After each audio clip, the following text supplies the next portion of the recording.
Je suis actuellement au stand de Picart34 avec Alizé. Peux-tu nous présenter ton stand? Alors, je fais beaucoup de terrarium. J'ai commencé par les Pokéballs avec les petits Pokémon.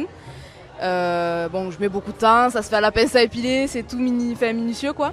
Et après, je me suis dit pourquoi pas développer un petit peu avec d'autres thèmes comme Naruto, One Piece, tout ce qui est animé, manga.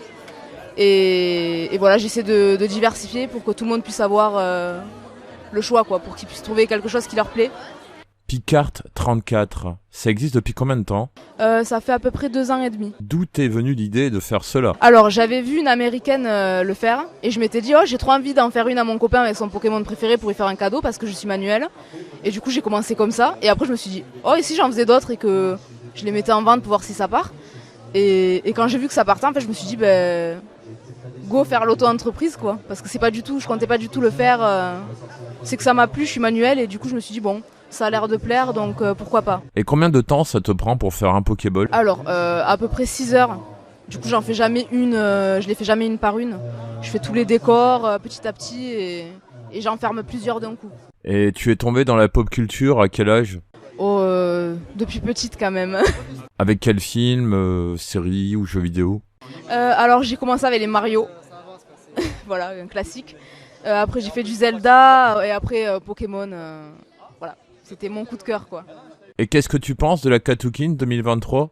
Oh, je trouve l'ambiance sympa. C'est une petite convention, mais j'aime bien l'ambiance.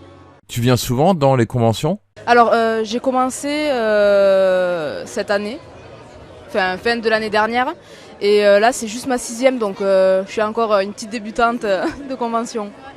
Est-ce que tu aurais des anecdotes à nous partager que tu aurais eues en convention, des rencontres, des faits ou autres? Pas forcément d'anecdotes, mais bon, j'ai souvent des retours positifs de personnes qui ont pratiquement jamais vu ça. Et bon, non, l'anecdote qui me fait un peu rire, c'est que souvent les gens ils ont un Pokémon favori, et s'il est pas présent, en fait, ils partent quand même sur autre chose, sur un autre Pokémon, et ça me fait un peu rire des fois parce que je me dis bon, comme quoi, même si c'est pas leur Pokémon préféré, ils peuvent trouver autre chose, quoi. Et puis il faut rappeler aux auditrices et auditeurs de Zone Imaginaire qu'en ce moment tu es d'actualité puisque la chaîne YouTube Roxane ASMR a parlé de toi dernièrement. Et est-ce que tu as eu des retombées suite à la vidéo? J'ai eu énormément de retours positifs, elle m'a fait énormément de visibilité. Et donc il y a beaucoup de gens qui sont venus et qui m'ont dit oh je t'ai connu grâce à Roxane, enfin, j'adore ce que tu fais. Elle m'a fait énormément de visibilité et j'en suis très reconnaissante. Personnellement, je suis abonné à sa chaîne YouTube et j'écoute aussi beaucoup d'autres ASMRistes. Et quand j'ai vu la vidéo où elle te fait de la pub, je suis mais je connais Picart34, elle a la Katokin. Et est-ce que tu aurais d'autres anecdotes en convention, une rencontre ou autre? Justement, du coup, c'est Roxane qui fait de la ASMR. Je la connaissais pas au début. Et donc l'anecdote, c'est qu'elle est venue, du coup, elle a acheté une boule. Et quand elle est partie, en fait, mon copain me dit mais tu l'as pas reconnue? Et je me suis sentie un peu gênée, je me suis dit oh mince, je savais pas qu'elle faisait ça. Et du coup je l'ai découverte grâce à ça. Et j'ai regardé un peu ce qu'elle faisait et en fait j'ai adoré quoi. Du coup j'étais contente parce que ça m'a permis de la connaître. Et en plus la visibilité qu'elle m'a faite, c'est vraiment une personne, une belle personne quoi. Voilà. Tu nous as partagé tes anecdotes, l'histoire de Picart34, mais pourrais-tu nous dire dans quelle convention tu es allé cette année? Oui, c'était la Play Azur.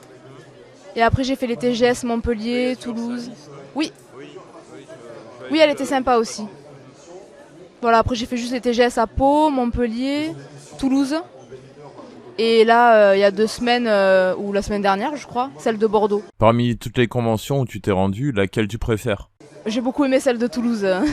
Bon, parce qu'elle est grande, quoi. Donc c'est la plus grande, je crois, dans le sud. Et elle était vraiment sympa. Mais même celle-ci qui est petite, je trouve que l'ambiance est vraiment cool aussi.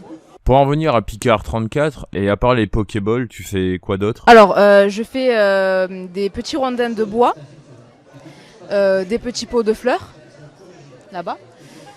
Des rondins avec les champignons aussi. Je fais les petits manèges qui sont sur l'étagère d'en haut. Donc des cloches, des branches, comme ça. Après, je fais aussi des globes, des moitiés de globes où il y a le décor sur le bas du globe. Et après, des petites maisonnettes pour mettre les photos, des pots à bonbons ou à ce que les gens veulent mettre dedans. Et voilà.